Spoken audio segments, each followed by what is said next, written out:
Muy buenos días, amigos del Mundo CR. Estamos en vivo. Nuestra entrevista del día de hoy con el señor ministro de Obras Públicas y Transportes, Mauricio Batalla Otárola. Señor ministro, ¿cómo está? Buenos días, ¿cómo amaneció? Buenos días, un placer a usted y a todos los que nos están viendo, y aquí con mucho gusto atendiendo esta entrevista del Mundo CR para poder conversar de los diferentes temas nacionales. Sí, muchos temas tenemos, pero antes vamos a un importante mensaje del INAMU.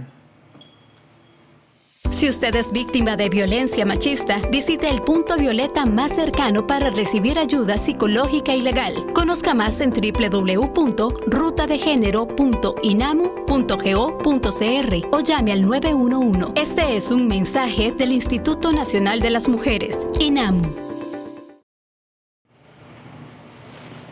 Volvemos con el señor ministro de Obras Públicas y Transportes, don Mauricio Batalla.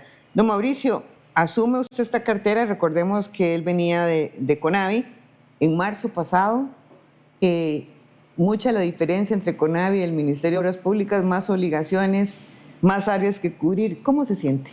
Sí, bueno, fue algo inesperado. Yo realmente me di cuenta de que yo iba a ser ministro de Obras Públicas seguramente 30 minutos antes de que el resto de la población. Entonces, bueno, yo tenía el conocimiento de las carreteras nacionales únicamente, de todo lo que era la red vial. Pero ahora, como bien usted lo dice, doña Mariela, son muchísimos temas. Yo le podría decir desde, por supuesto, las obras que seguimos llevando, pero ya no es un consejo únicamente, sino que también tenemos que ver cómo reactivamos concesiones, qué pasa con el CTP, y el CTP incluye buses, incluye taxis, incluye las plataformas, qué pasa con aviación civil, donde incluyen las cámaras, donde incluyen los aeropuertos, donde incluyen los concesionarios, donde incluyen las líneas aéreas. Tomamos de toda la parte administrativa, donde incluye policía de tránsito, donde hay 6 sindicatos, donde hay N cantidad de problemas que se han venido acumulando a través de muchísimos años, y que en el próximo año y 11 meses yo tengo que hacer proyectos claves para poder dejar un mejor Ministerio de Obras Públicas que el que encontré hace 3 meses. Bueno, vimos recién en una conferencia de prensa que usted anunció la conclusión y la entrega de 6 grandes proyectos de infraestructura que, por supuesto, a todos los ciudadanos nos emocionan. Hay uno que a mí me llama mucho la atención porque pareciera que la historia de nunca acabar es el Puente de la Amistad. Estuvo varias décadas que no le metieron ni un tornillo. Más me cae, gracias a Dios, que no pasó un accidente. Sí, realmente cuando nosotros llegamos, teníamos una licitación que iba a ser declarada infructuosa. Nosotros rescatamos esa licitación en CONAVI, le buscamos fondeo y dimos una orden de inicio. Creo que hicimos algo disruptivo, rompimos un círculo vicioso de dejar únicamente que las cosas se vayan deteriorando. El puente Tempisque es un puente no solo icónico para Guanacaste, sino que es la unión de toda la bajura con el área metropolitana, o por supuesto con Ruta 1, que nos lleva al área metropolitana. El turismo, estamos hablando del 8.1% del PIB.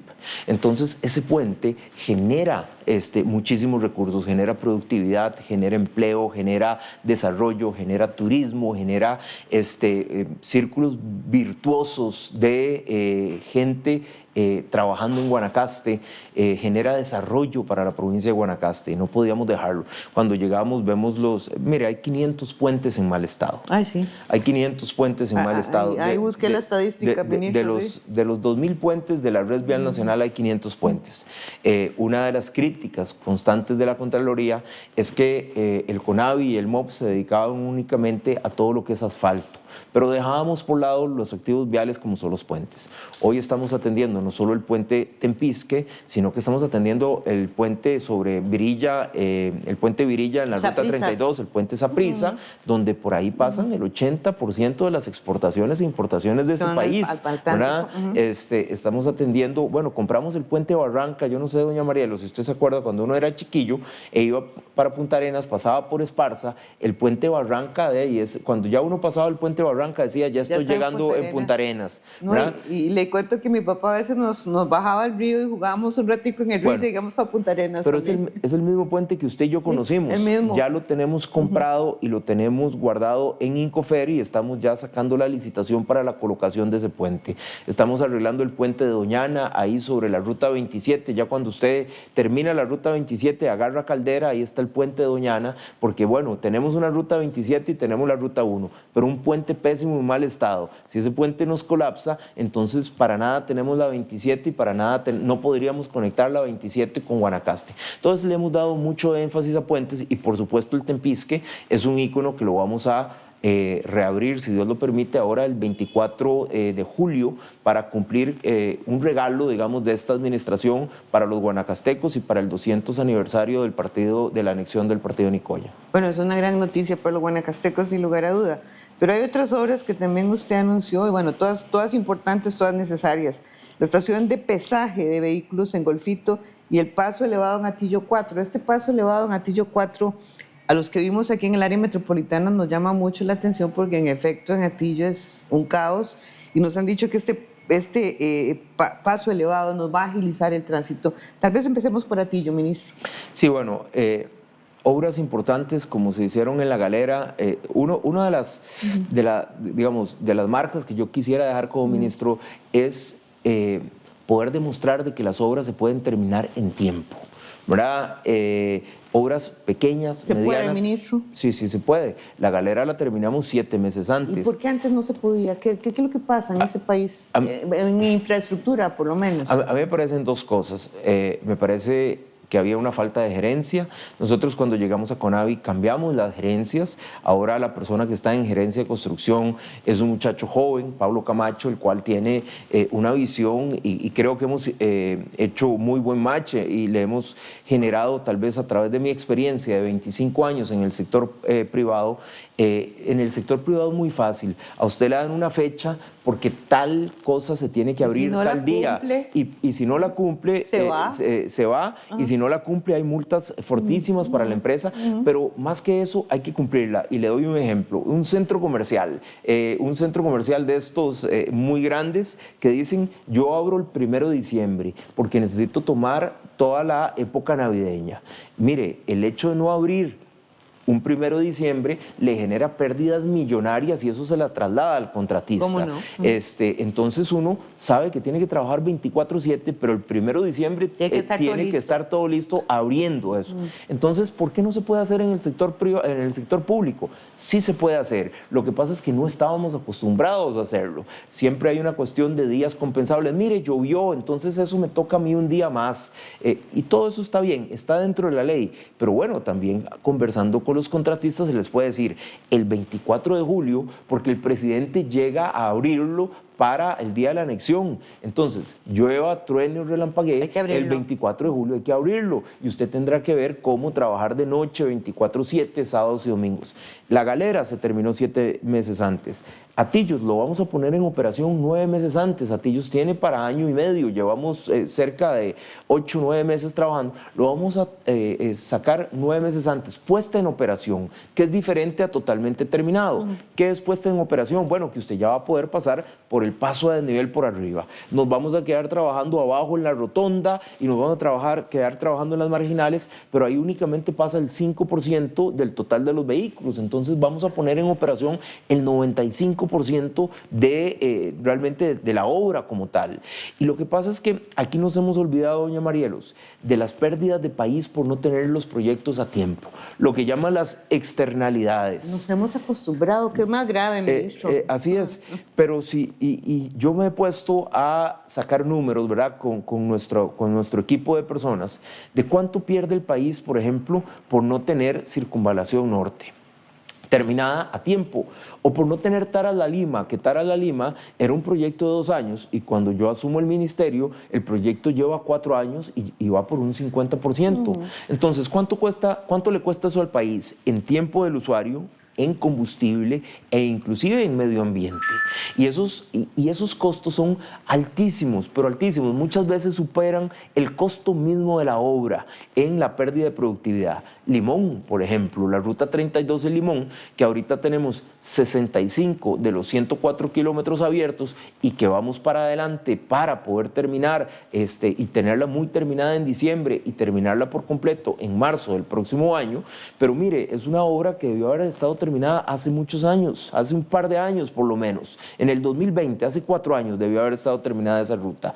Y entonces, ¿cuánto ha perdido Limón en productividad, en accidentes, en muertes, por no tener una ruta terminada? Y le agrego yo otro punto también, porque lo percibe uno como ciudadano como muy incorrecto, la frustración de los ciudadanos porque sienten que están abandonados. Por supuesto. Que nadie les pone atención, que no les arregla ni su carretera principal. Mire, yo llegaba a Limón, a mí me ha tocado ir a levantar huelgas a Limón, y entonces yo converso con la gente y la gente me dice, pero es que ya estamos cansados. Sí, es cierto. Vea, ministro, yo sé que usted viene entrando, me dice la gente, pero es que ya estamos cansados, llevamos 6 años. Y entonces yo sí creo, a su pregunta directa, la respuesta directa, ¿qué ha faltado? Me parece que ha habido falta de gerencia y ha habido falta de este pensamiento de empresa privada, el poder traerlo acá a las instituciones públicas y demostrar de que las cosas dentro de los términos de la legalidad sí se pueden terminar en tiempo, costo, alcance y calidad. Ministro, esto me hace hacerle una pregunta también como ciudadana que se siente alarmada de la lentitud en que siente uno que avanzan las cosas en este país.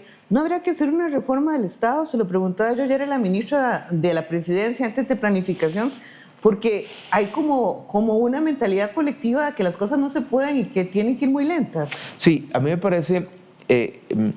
sí hay que hacer seguramente una reforma del Estado y me imagino que doña Laura Fernández, la cual tiene una visión clarísima de lo que es el Estado y cuáles son las reformas que deben hacer, seguramente va a poder impulsar y vamos a terminar impulsando. Pero me parece también de que con pequeños cambios se pueden hacer grandes cosas. Y le digo, ahora venía hablando, cuando venía para esta entrevista... Es voluntad. Sí, y es voluntad y es ganas y es empuje. Venía hablando con un ingeniero que está allá en Guanacaste. Y entonces estábamos hablando de agua para la bajura, un proyecto que tiene el gobierno, y queremos arreglar la ruta 922 que va de Bagaces al Parque Nacional Palo Verde. Y entonces le decía, bueno, mire, nosotros vamos a poner esto y el INDER nos va a ayudar y el SENARA nos va a ayudar. Me dice, ministro, acuérdese de que no podemos pasar la carretera de lastre de asfalto, CONAVI no lo puede hacer. Y yo, pero ¿cómo no lo puede hacer? No, porque es que según la ley de CONAVI solo puede... Le digo, bueno, pues entonces hay que cambiar la ley.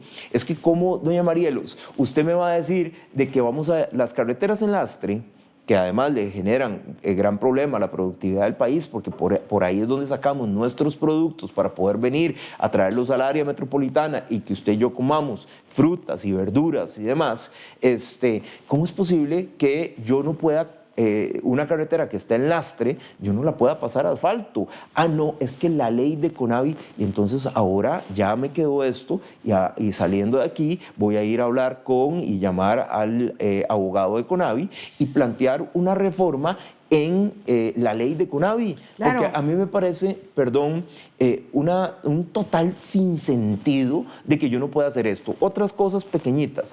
Mire, cuando las municipalidades tienen dinero y el CONAVI no tiene, y le doy el ejemplo de la municipalidad de Escazú. A mí a veces, estando yo en CONAVI, me llamaba el alcalde de Escazú. Y eso que ahí tienen recursos, ¿verdad? Por eso, pero él me llamaba y me decía, vea, yo tengo recursos, quiero intervenir esta ruta nacional. ¿Cómo hacemos? No se puede, porque la ley no lo permite. Bueno, entonces, ¿cómo es posible que si somos un mismo Estado, si CONAVI tiene recursos no pueda ayudar a las municipalidades, y si las municipalidades tienen recursos no puedan ayudar a CONAVI?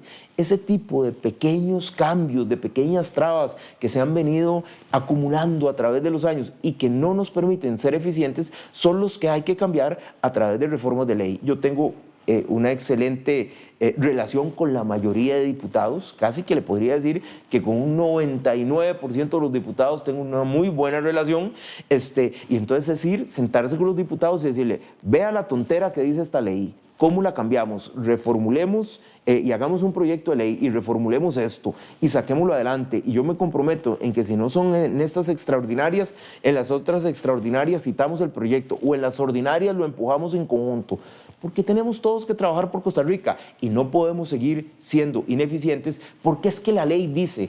Porque eso es lo que muchos funcionarios dicen, no, es que no se puede, ¿Cómo no se puede? Y ministro, en efecto la ley dice eso. Sí, lo que pasa es que es. nadie dice qué cambios podemos hacer, qué portillo podemos buscar o cómo hacemos para agilizar, ¿verdad? Yo utilizo mucho la frase y mis colaboradores, tanto en MOP y CONAVI, seguramente ya me conocen la frase, busquémosle la comba al palo. No me digan cómo, y vea, perdón, a mí me molesta cuando me dicen no se puede. No me diga cómo no se puede, dígame cómo sí se puede dentro de los términos de la legalidad. ¿Qué tengo que hacer yo para que, cumpliendo las leyes, podamos lograr el objetivo que nos estamos planteando? Y si no se puede definitivamente porque hay una ley que no se estorba, que no considera este ministro que es una ley que ayude al país, sino que al contrario detiene el desarrollo, entonces cambiemos la ley. Porque eso muchas veces me lo dicen, no, es que la ley, ¿verdad? Porque muchos mandos medios, y lo hablo con todo respeto, la mayoría de gente muy eficiente y muy capaz, pero hay gente también en mandos medios que buscan cómo no hacer obras. Yo le comentaba a usted de que yo a veces llegaba frustrado de CONAVI a mi casa y le decía a mi esposa que el CONAVI, en vez de llamarse CONAVI, debería llamarse CONAO, Consejo Nacional de Cómo No Hacer Obras, porque habían 2 o 3 o 4 mandos medios que buscaban la manera de cómo no se puede. Y entonces, por dicha, me topé un grupo interdisciplinario de jóvenes que sí querían y que sí creían que se podía. Y entonces hemos venido cambiando, inicialmente en CONAVI, y ahora espero volver a generar ese círculo virtuoso en el MOP para que me ayuden a cambiar un montón de cosas para que las cosas sí se puedan. Ministro, bueno, 6 grandes obras, ya se está anunciando lo que van a reinaugurar o a entregar a la población de Guanacaste con motivo de el bicentenario de la anexión del partido de Nicoya a Costa Rica. Y bueno, pero quedan otras cosas pendientes en Guanacaste. ¿Qué queda pendiente? ¿Cuál va a ser su discurso ahora que vaya en julio a Guanacaste? En Guanacaste, los guanacastecos tienen 2... Barranca Limonal, por ejemplo. Bueno, Barranca Limonal, y ese ya lo vamos a hablar, pero en Guanacaste como tal hay 3 pequeñas obras que vamos a hacer y 2 grandes obras que tenemos que dejar con todo lo que es la factibilidad del proyecto para que la futura administración pueda entrar y darle seguimiento. Las 3 pequeñas obras que vamos a hacer, que ya estamos haciendo, el cruce de Brasilito, nuevamente pensando en turismo. Cuando los turistas van, mire, ahora llegar a Brasilito, saliendo de Flamingo y todo eso, llega uno a la intersección y son kilómetros de presa hacia atrás. El cruce de Huacas y el cruce de Villarreal, la entrada a Tamarindo. La entrada a Tamarindo es un fracaso y entonces vamos a hacer lo que llamamos topics o mejoramientos puntuales para ampliar, para hacer más carriles, para poner semáforo y para poder ordenar la vialidad en esos puntos.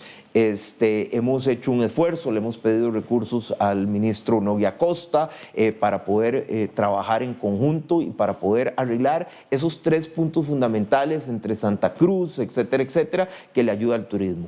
Pero bueno, más que eso, la Ruta 21. La Ruta 21 es la que pasa frente al aeropuerto Daniel Oduber Quirós. La Ruta 21, o el aeropuerto Daniel Oduber Quirós, es uno de los aeropuertos de mayor crecimiento a nivel latinoamericano. ¿Cómo no? Facilita a los turistas que caen directamente a la zona de turismo y no tienen que venir a San José y descongestiona a Santa María. Claro.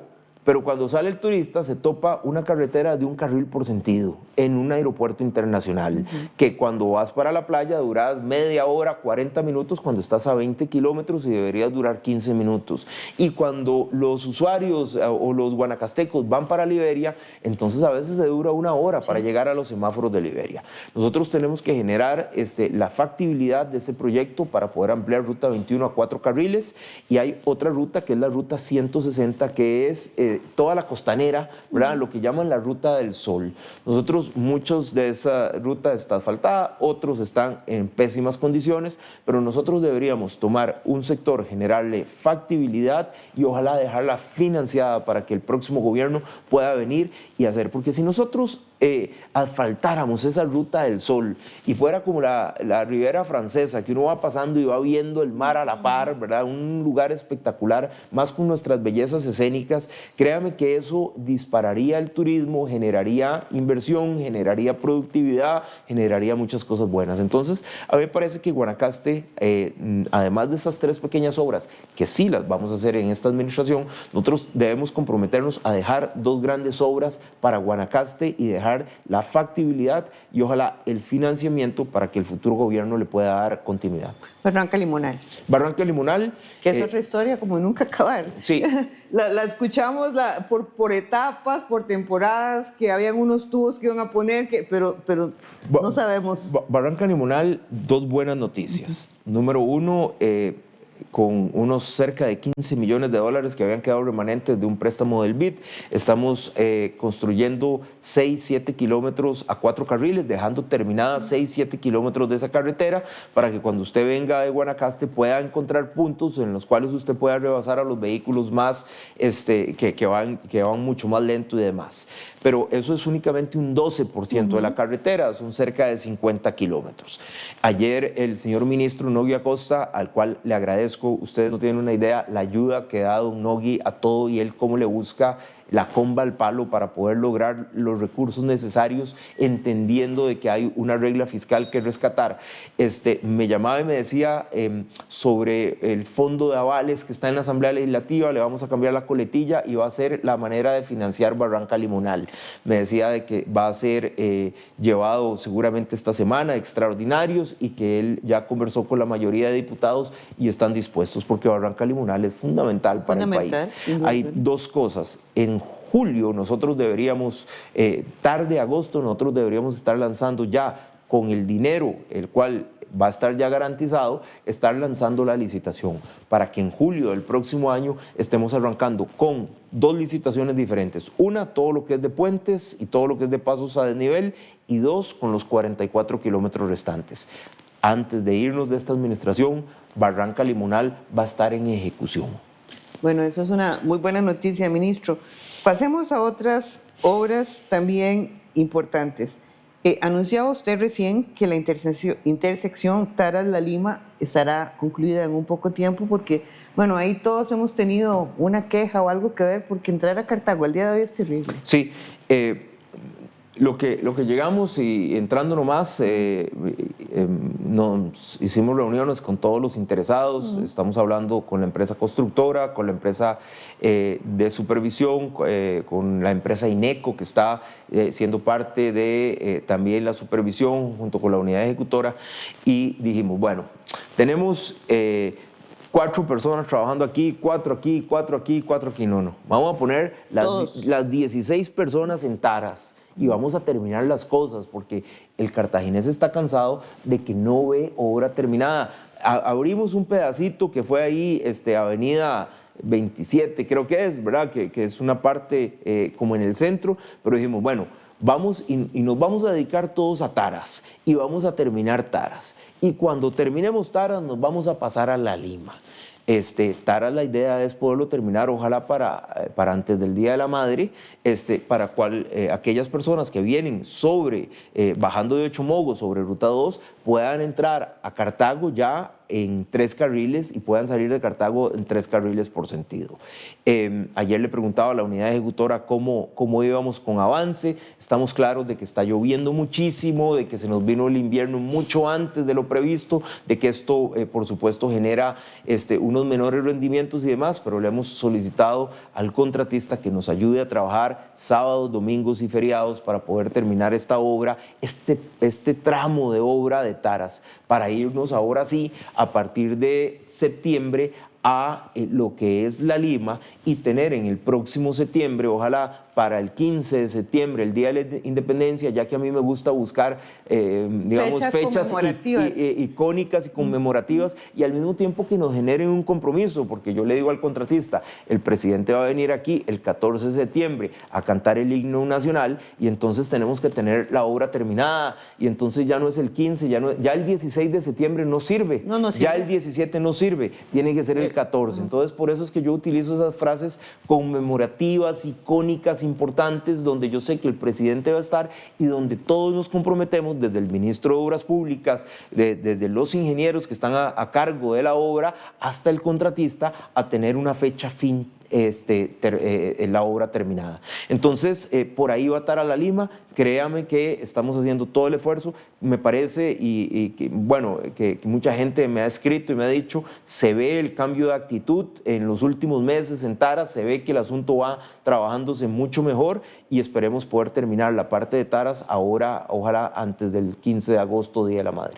¿Qué no está todavía en perspectiva, ministro?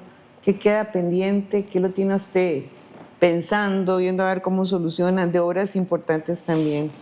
Bueno, la Ruta 27 de repente. Sí, sí, claro. Que un día sí tenemos quejas y el otro también. Vamos a ver, efectivamente, a falta de año y 11 meses para terminar la administración. Que eso es otra cosa, que se va el tiempo así. Así es, y dice el presidente que el tiempo perdido hasta los santos lo decimos todos. Sí. Y además ya no les falta la mitad del periodo, les falta menos. Sí, y el presidente es muy exigente, en términos de tiempos.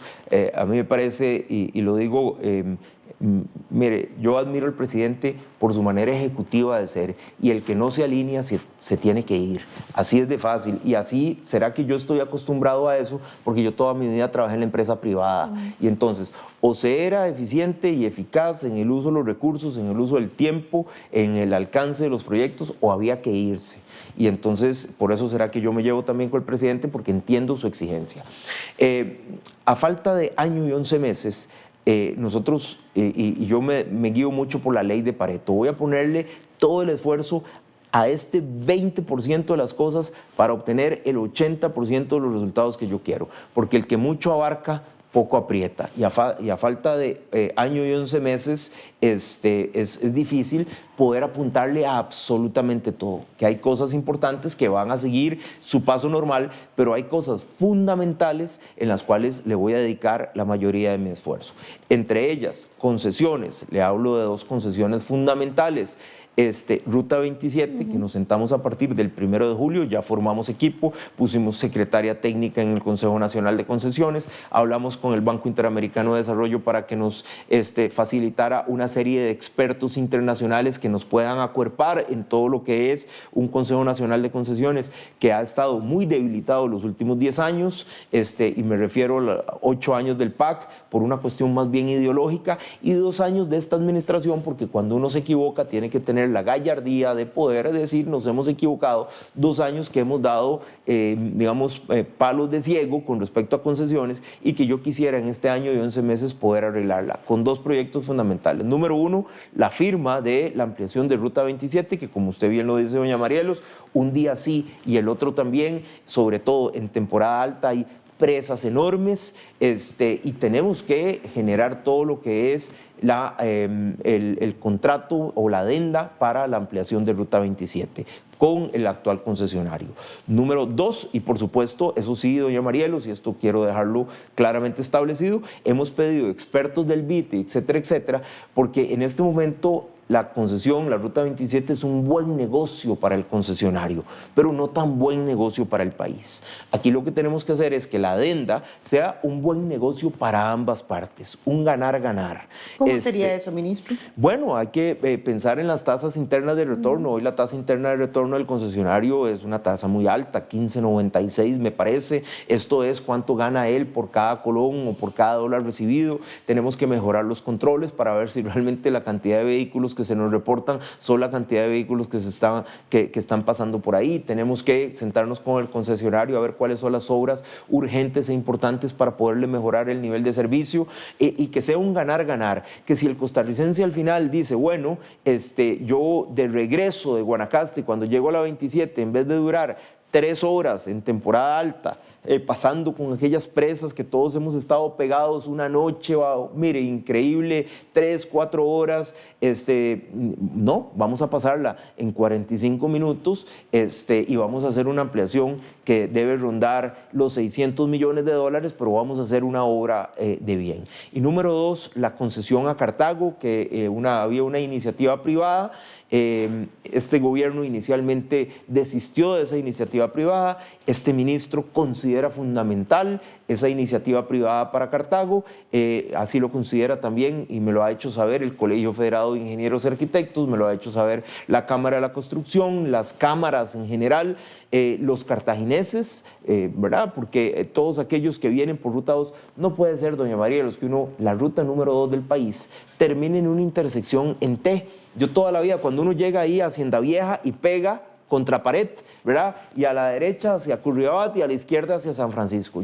Y ahí se han dado importantes accidentes. Accidentes, muertes y las pérdidas económicas del país en ese punto, un sábado, yo vivo ahí por lo más de allá, mire, es un caos eso. Es un caos. Y yo llevo más de 10, 15 años viviendo ahí, yo decía, ¿cómo pueden ser posible que sean tan inútiles los gobiernos de no hacer nada aquí? ¿Verdad? Bueno, número uno, ya estamos haciendo algo, vamos a iniciar con una rotonda en Hacienda Vieja, ya se está construyendo la rotonda en Hacienda Vieja para mejorar el nivel de servicio, pero necesitamos, me parece a mí, el paso por debajo de la rotonda y después todas las obras que se van a hacer en la concesión a Cartago. Entonces, si usted me pregunta... ¿Para cuándo? Es lo que le voy a preguntar, ministro. Bueno, en Ruta 2 esperamos y estamos buscando la parte legal que nos permita retrotraer la decisión que había tomado el anterior ministro. Si dentro de la parte legal cabe, vamos para atrás y damos un pasito para atrás para agarrar impulso y pegarnos un carrerón.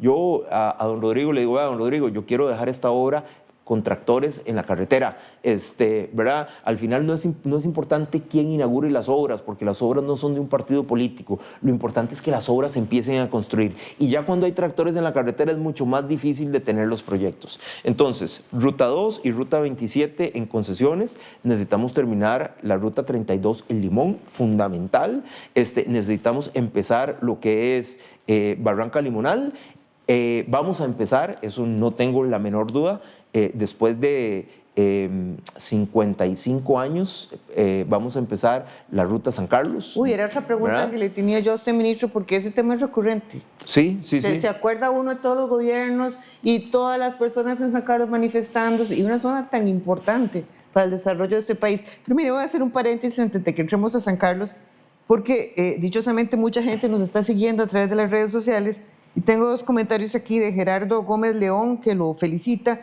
y don Adrián Vega Sancho, que dice que cómo se denota que usted viene de la empresa privada y por eso piensa en tiempo, en costo y calidad, y también le agradece. Eso me hace hacerle una pregunta a don Mauricio ya en el ámbito personal, que siempre es interesante.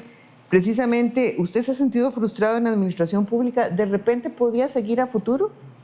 Viendo todas estas trabas que se topa, sobre todo en infraestructura, que es su campo. Sí, no le puedo negar que no me he sentido frustrado, pero no le puedo negar de que tengo el coraje para echar para adelante, porque yo soy como un tractor igual. O sea, yo voy para adelante y me pone una pared ahí y la derribo. Siempre dentro de los términos de la legalidad, me he cubierto muy bien, he tenido excelentes asesores jurídicos, sí me he sentido frustrado, pero no me frustra el puesto como tal. Me he sentido frustrado en momentos, pero hemos echado para adelante y hemos votado lo que haya que votar y seguiremos votando lo que haya que votar.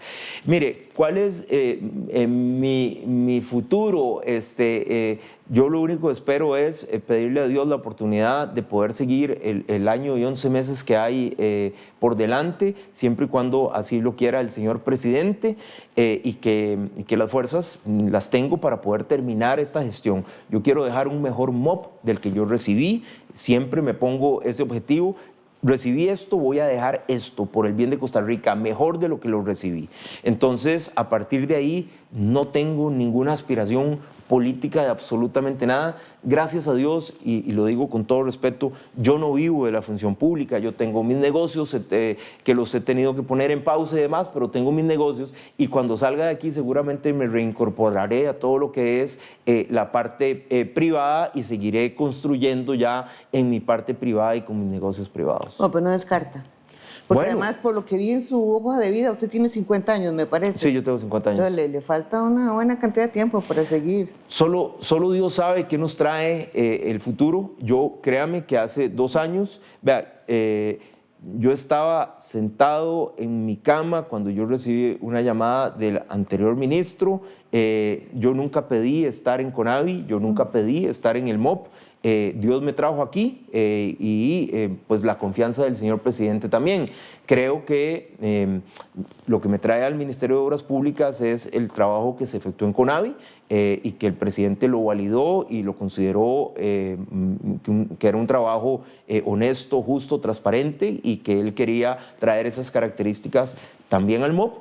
Pero yo no pedí estar en CONAVI, no pedí estar en el MOP, entonces no sé qué me depara el futuro. No sabemos porque no tenemos la bola de cristal para adivinar, pero lo que yo le pregunto más bien es ya con su conocimiento sobre la gestión pública y la adversidad que a veces hay que toparse y los muros que hay que derribar, si lo llaman de un futuro gobierno, ¿usted lo tendría dentro de sus posibilidades? Bueno, sí, tendría que consultarlo con mi esposa, si me llaman. Y me genera un reto. Es que, vamos a ver, ¿por qué yo acepté CONAVI cuando el anterior ministro me lo ofreció?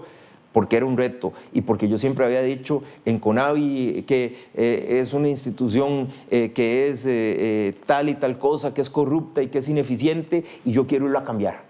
Y yo puedo irla a cambiar. Y lo intento. Intentarlo ya es importante. Es más, y no lo intento, lo voy a ir a hacer porque soy así terco como una mula, decía mi abuela, y lo voy a ir a cambiar. Y cuando el señor presidente me ofreció el Ministerio de Obras Públicas, dije, es un reto todavía mucho mayor. Y esos retos, y además de que soy un ingeniero civil y me fascina la obra pública y me fascina ver construcciones y empezar de cero y terminar en un proyecto, entonces, si me genera un reto, seguramente lo pensaría. Ministro, dice don Brian Sánchez, ¿se va a intervenir el cruce de Manolos en la Ruta 1? Bueno, eso es parte de San José San Ramón.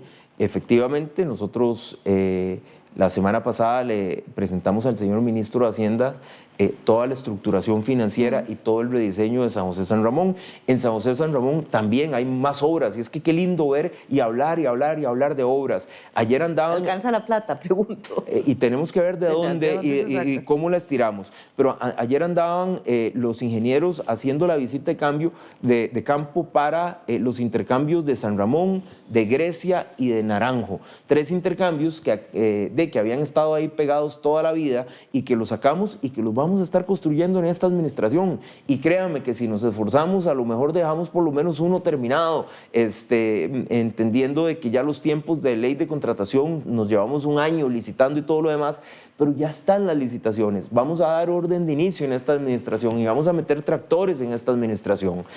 San José San Ramón, que ha sido otra obra que ha pasado desde 1990 con Marnos allá, ha dado tumbos y tumbos y tumbos y después pasó una y otra vez y después vino el fideicomiso del BCR que fue un fracaso y ahora la tomamos, rediseñamos. Hubo una empresa española y una empresa mexicana que rediseñó el proyecto y que hizo una estructuración financiera y la estructuración financiera está con el sello de calidad de una de las 4 grandes de EY, que es una de las 4 grandes empresas auditoras, etcétera, etcétera. Y entonces y me emociono porque cuando uno siente que se está haciendo un trabajo honesto, que se está haciendo un trabajo eficiente, yo le podría decir a esta persona, a este televidente que nos escucha y que nos ve y que nos pregunta si el cruce a Manolos se va a intervenir, sí, el cruce a Manolos se va a intervenir. Don Brian se llama. A don Brian decirle, sí, el cruce a Manolos se va a intervenir, igual que todo lo que es San José San Ramón.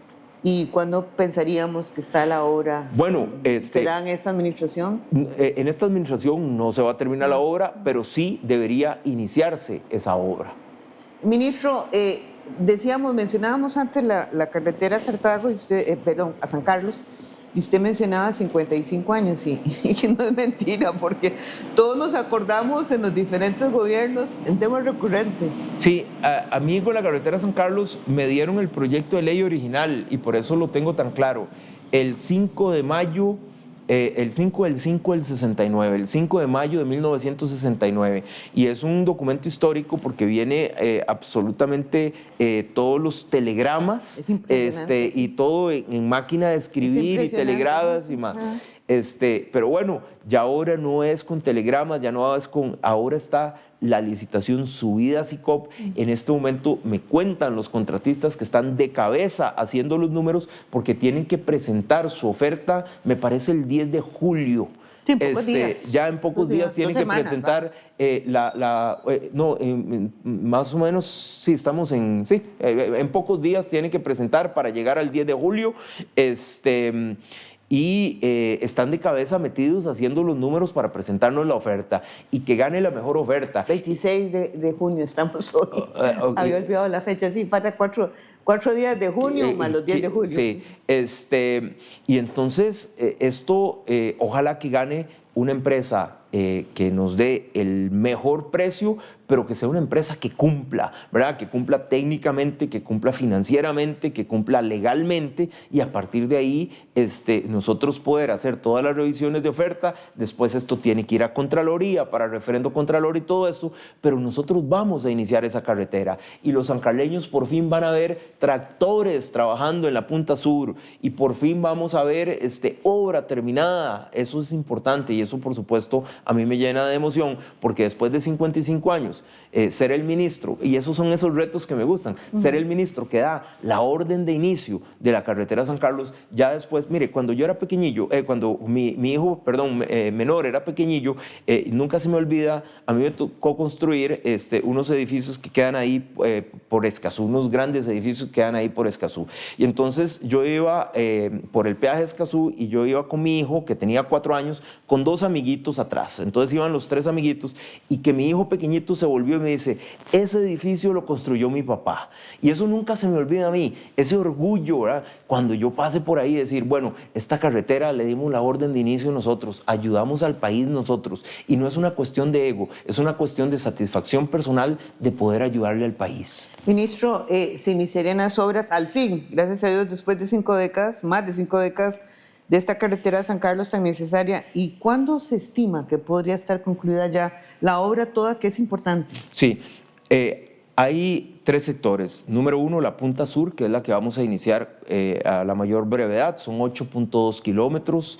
Es una obra de mucho más de $100 millones. Después estuvimos hace cuestión de semana y media, 2 semanas como mucho, recorriendo lo que es el tramo central, un tramo central que había empezado a construirse, que se dejó tirado, que hay puentes cayéndose, que es un dolor de corazón ver el desperdicio de recursos que se generaron ahí. Eso lo vamos a sacar a licitación el 30 de septiembre. Tenemos, y me siento muy tranquilo, porque cuando a uno lo acompañan multilaterales, en este caso nos acompaña el BID, como en muchos otros casos nos acompaña el BESIE, y tienen un grupo de expertos que nos ayudan a decir, por este es el camino y este es el camino correcto. El tramo central se va a llevar a sacar a licitación el 30 de septiembre, y a partir de ahí el proceso de contratación administrativa dura, por más que uno quiera acortarlo, dura 1 año. Entonces, lo que sacamos ahora en mayo, el próximo mayo, junio, debería ya estar con orden de inicio y se va a empezar a construir. ¿Cuánto durará esta cuestión? Durará 1 o 2 años. No lo terminaremos en esta administración. Es que eso no es importante, no es importante, porque las obras trascienden administraciones. Es que esa visión pequeñita del político de que yo quiero inaugurar tal o tal obra es lo que nos da ese pensamiento chiquititico. Hemos visto obras, ¿verdad?, que inauguran sin empezarse, bueno, ¿verdad? Así ha pasado. O se ponen placas donde va a estar un edificio y se quedó la placa y el edificio nunca se construyó, ¿verdad? Y, ¿verdad? Lo que nosotros queremos es dejar muchísimas obras comenzadas para que las futuras administraciones puedan terminar las obras, porque no es de una administración, es de Costa Rica. Ministro, antes de seguir a la parte de transporte, que es bien importante, que también está, y bueno, el tránsito también, yo quería recordarle el informe que dio el Laboratorio Nacional de Materiales y Modelos Estructurales, la ANAME, que 7 de cada 10 puentes en la red vial están en condición deficiente. Y de los 1.927 puentes, 823, que es un 43% deficientes. Usted nos mencionó los puentes, pero ¿cuál es la estrategia en este ámbito? Nosotros tenemos, el ANAME tiene, digamos, su medición. Su medición. Nosotros en CONAVI tenemos el sistema de administración de puentes, el SAEP, donde igual a través del TEC hacemos nuestra medición. Nosotros lo que tenemos que intervenir son 500 puentes, son los que se considera que se encuentran en mal estado, algunos en estado Pésimo. muy, muy malo, y otros en estado pues regular. Muchas veces el hecho de que le falte una baranda ya lo vuelve estado deficiente en esta medición de la NAME, pero que en el fondo no le genera un problema estructural como tal. Esto para explicarle lo siguiente: cuando yo entrando nomás a Conavi, sucedió la tragedia que todavía enluta a los costarricenses de Cambronero. Esto nos afectó muchísimo, pero tratando de abstraerme de todo ese dolor y de pensar de una manera ecuánime, yo lo que pedí, porque yo tenía 33 días sentado en el cargo, pedí un estado de los puentes y un estado de todo lo que era posibles puntos de deslizamiento, donde siempre recurrentemente se está cayendo la montaña. Cuando a mí me traen los resultados, yo veo que la administración no tiene el dinero para poder atender esto, y yo le hago una nota al anterior ministro diciéndole: señor ministro, nosotros no podemos ser responsables de 500 puentes que están en mal estado porque no tenemos dinero cómo repararlos. Y al mismo tiempo, con respecto a deslizamientos. A partir de ahí, el señor presidente de la República toma la batuta. Es cuando en el 2022 hay grandes lluvias, hay inundaciones, hay escuelas afectadas, hay viviendas afectadas, y es a partir de ahí donde sale la iniciativa de obtener un préstamo a través del Banco Centroamericano de Integración Económica, el BESIE, por 700 millones, y para generar un programa que se llama PROERI, o Programa de Recuperación y de Riesgo Inminente. Este fue aprobado hace algunos meses en la Asamblea Legislativa, son 700 millones, de los cuales Conavi capta 320 millones. De esos 320 millones hay otras instituciones que captan: el MIVA, el MEP, Incofer y la Comisión Nacional de Emergencias. Pero Conavi capta 320 millones. De estos 320 millones, nosotros le vamos a dedicar 220 millones a puentes. Es la mayor inversión en puentes en la historia del país. 220 millones. ¿Cuántos puentes vamos a atender? Usted me adelanta mis preguntas. ¿Cuántos puentes vamos a atender? 85 únicamente. 85 puentes es lo que nos alcanza con esos 220 millones.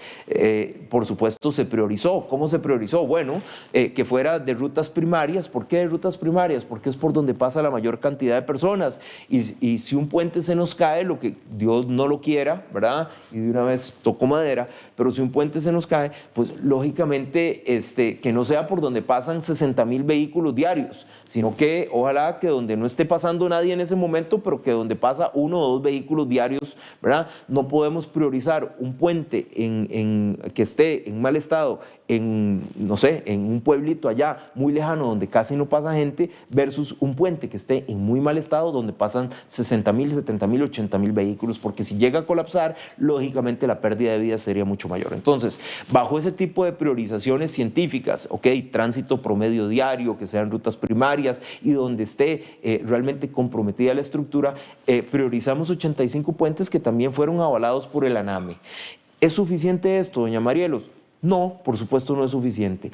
Va a tener que las futuras administraciones, al igual que hizo esta administración de una manera, me parece, sumamente responsable, poder atender y poder seguir buscando recursos para poder atender los próximos 85 puentes, sí. Y tenemos que ir cerrando el gap o la brecha que se abrió durante los últimos 30 años donde dejamos de invertir en puentes. Sí, vamos a tener que seguir buscando recursos. Para ponerlo en perspectiva, para que nosotros pudiésemos atacar los 500 puentes y volver a poner los puentes en un buen estado en todo el país, nosotros deberíamos invertir 75 millones de dólares por los próximos 13 años. Y tenemos la modelación y tenemos los números.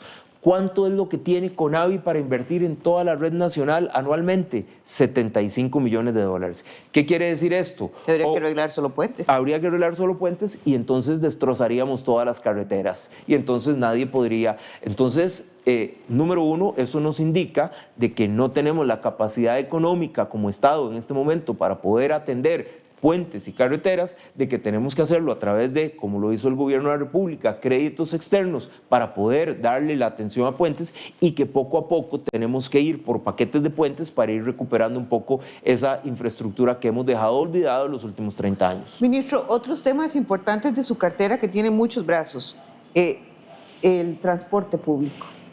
Hubo recientemente hace unos meses, a raíz de la tragedia de Cambronero, una modificación legal para la vida útil de los autobuses, pero también tenemos el transporte público, las plataformas, otro tema muy complejo que está bajo su sombrero. Sí, son temas complejos. Están buses, están taxis, están plataformas. Con respecto a plataformas, en este momento hay un proyecto de ley para poder regularizarlas. Pero no avanza mucho. En este momento hay un proyecto de ley, se está trabajando, sé que hay algunos diputados, me parece, del PLP, se está trabajando con el viceministro de Transportes, don Carlos Ávila, porque la idea es poder llegar a un consenso tanto taxis como plataformas y no afectar al costarricense. El gobierno Chávez Robles lo que busca es no afectar al costarricense. Al final siempre hay grupos de poder, eso lo entendemos, pero hay que trabajar bajo esa premisa y buscar una solución para el costarricense, para el usuario, para aquella persona que realmente es la que al final utiliza ese servicio. Con respecto a buses, hay pequeños avances, yo no le puedo decir que hay grandes avances, hay pequeños avances con respecto a la electrificación, hay importantes avances con respecto al cobro electrónico. Esto al final del año tendremos cerca de 1.500 unidades que representarán únicamente un 35% del total de las unidades, pero donde cerca del 60% de los usuarios es la que utiliza ese 35% de esas unidades. Quiere decir que el 60% de los usuarios ya van a estar pagando con su pago electrónico. Esto es muy importante ¿para qué? Para evitar cuestiones, y lo hablo claramente, para cuestiones de lavado, para evitar cuestiones de que no se reporta todos los ingresos a Hacienda, etcétera, etcétera. Se está trabajando en algunas partes en sectorización, que queremos empujar la sectorización, mientras que nosotros no sectoricemos. Todos creo, y los que han viajado a otros países, los que han tenido la oportunidad de ir a Europa, uno en Europa, en una ciudad, no alquila un carro porque sabe que con el transporte público puede trasladarse de un punto a otro. Más bien es un problema andar con un carro. Es un problema porque no hay dónde parquearlo, porque los parqueos son carísimos, etcétera, etcétera. El carro mismo es carísimo. El carro como tal, y entonces uno no necesita eso porque tiene el transporte público. Pero a mí me parece que la parte de sectorización tenemos que seguir empujando muy fuertemente para al final de esta administración haber logrado cosas muy importantes. El próximo 2 de julio viene la Unión Europea, que nos está ayudando. Ellos nos van a presentar un plan para todo lo que es la electrificación y todo lo que es la sectorización. Estamos trabajando con la Unión Europea para poder tomar. Yo siempre le pregunto a los expertos, decía mi padre, que de Dios goce, que era doctor, que cuando tenga una enfermedad me vaya donde un experto, y porque son ellos, no los médicos generales, los que le van a resolver a usted, con el respeto que le tengo a todo el sector salud. Entonces, bueno, igual aquí nos estamos yendo a los expertos. ¿Quiénes son los expertos en transporte público, en sectorizaciones? Bueno, los europeos. Y entonces estamos yendo, ellos vienen el 2 de julio, se van a reunir con nosotros junto con el señor presidente para poder generar un plan integral y ojalá de que aquí a año y 11 meses que nos queda tener algo mucho más avanzado. Ministro, la situación de la policía de tránsito, se dan accidentes en la calle, muchos nos quejamos que no hay efectivos suficientes. De hecho, hace poco hubo una protesta, se quejaban incluso que no tenían las cosas básicas de su uniforme. ¿Cómo se ha negociado y cuál es la perspectiva que tienen para mejorar esta policía que es bien necesaria? Importante y me siento contento. Me parece que la negociación fue exitosa. En este momento hay 635 policías de tránsito en 5 diferentes jornadas o turnos, como le llaman ellos. Es unos 635 entre 5, nos da 100 y pico de policías en carretera. Pero en todo el país. En todo el país, en 8.000 kilómetros de carreteras nacionales. Son poquitos, pareciera. Poquísimos, poquísimos, pero poquísimos. Acabamos de juramentar a 65 nuevos cadetes que se están llevando un proceso de 9 meses de todo lo que es la academia, toda la información y todo el entrenamiento que deben tener ellos para en 9 meses poder sumarle un 10% más de policías de tránsito. Pero eso no va a ser suficiente. ¿Hacia dónde tenemos que migrar, doña Marielos? Nosotros tenemos que migrar hacia cámaras de carreteras, como cualquier país desarrollado del mundo.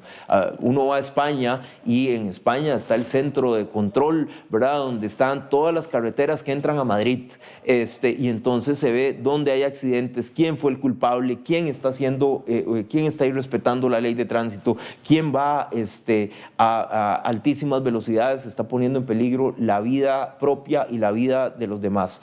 Nosotros necesitamos traer la tecnología hacia nosotros, porque no tenemos la capacidad operativa suficiente. Con respecto a los policías de tránsito, hemos visto las necesidades, hemos trabajado en conjunto, mire, llevamos 4 años sin contratos de mantenimiento de patrullas, entonces veo una patrulla en la cual no puede salir a patrullar porque le hace falta aceite, porque hace 4 años no se le cambia el aceite, o porque no tiene un filtro, o porque, un repuesto de repente que no es caro. Vea las inconsistencias y, perdón, las tonteras del Estado, porque así lo veo. Esta tiene llantas buenas y no tiene aceite. Esta tiene llantas malas y sí tiene aceite.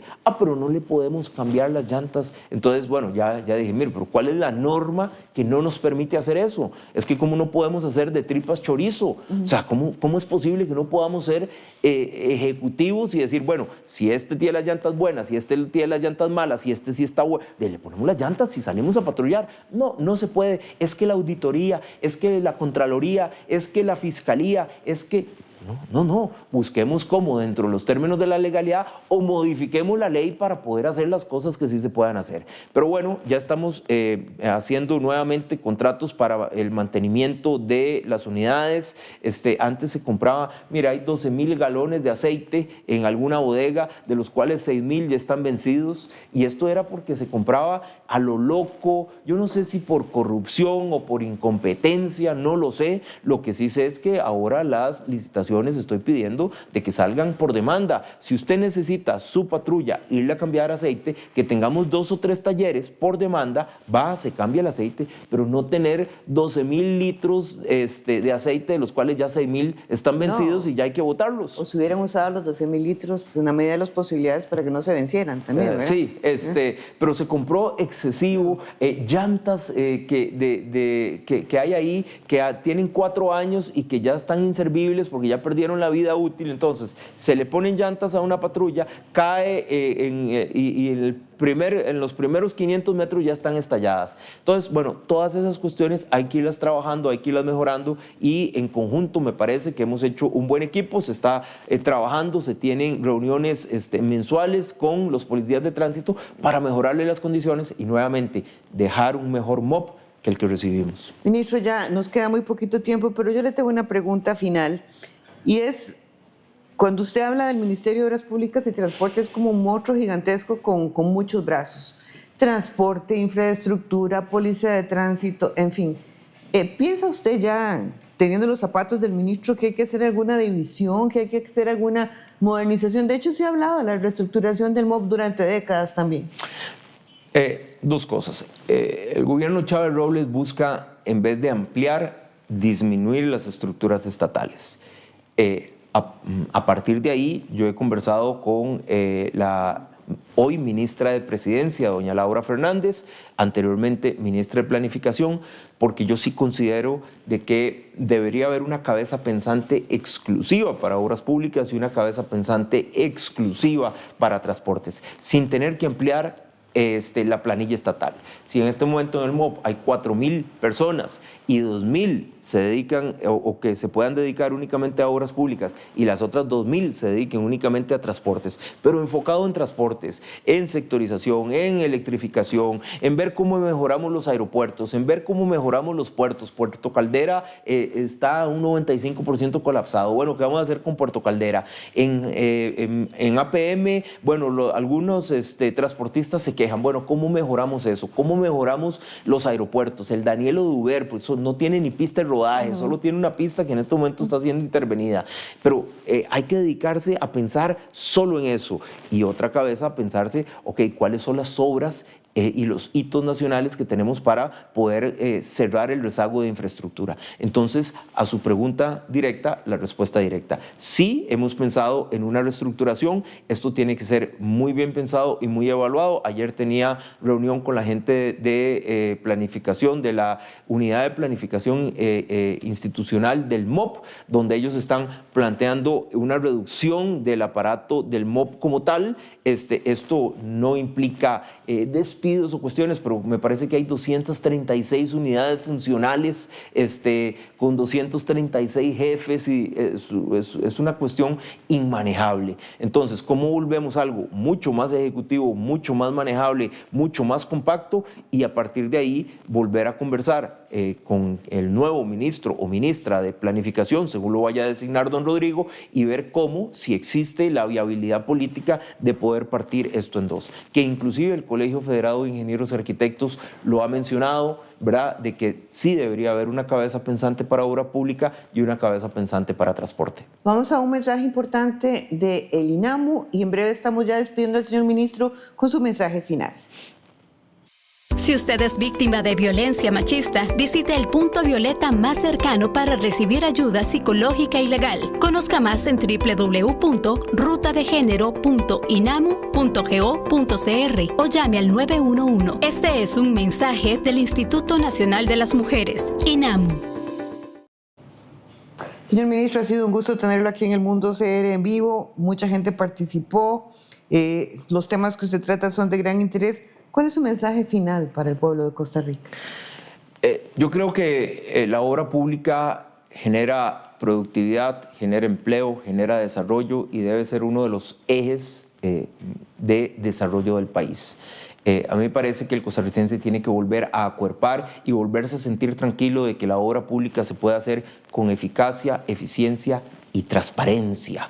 Y yo creo que las personas que trabajan en el MOP Conavi, cuando yo me vaya como ministro, yo quisiera dejar por lo menos el grupo interdisciplinario de personas en las cuales yo me he rodeado para poder echar esto para adelante. Yo quiero dejar permeado de que las cosas se tienen que ver con eficacia y eficiencia, se tiene que buscar la comba al palo, y se pueden hacer las cosas. Las obras se pueden terminar en tiempo, costo, alcance y calidad. Y eso es lo que debe quedar subrayado. En Costa Rica las obras sí se pueden hacer, y sí se pueden hacer en tiempo, costo, alcance y calidad. Lo hemos demostrado en esta administración, y yo quiero que eso quede permeado para que las futuras administraciones se siga trabajando de la misma manera, porque los mandos altos que hemos colocado, que son muchachos jóvenes con esta nueva visión de efectividad, de transparencia, de ejecutividad, yo quiero que ellos sigan bajo esa línea. Muchísimas gracias al señor ministro de Obras Públicas y Transportes, don Mauricio Batalla. Mañana a partir de las 8, otra entrevista en vivo sobre las elecciones en los Estados Unidos con analista internacional doña Nuria Marín. De momento, buenos días a todos. Buenos días, señor ministro. Muchas gracias.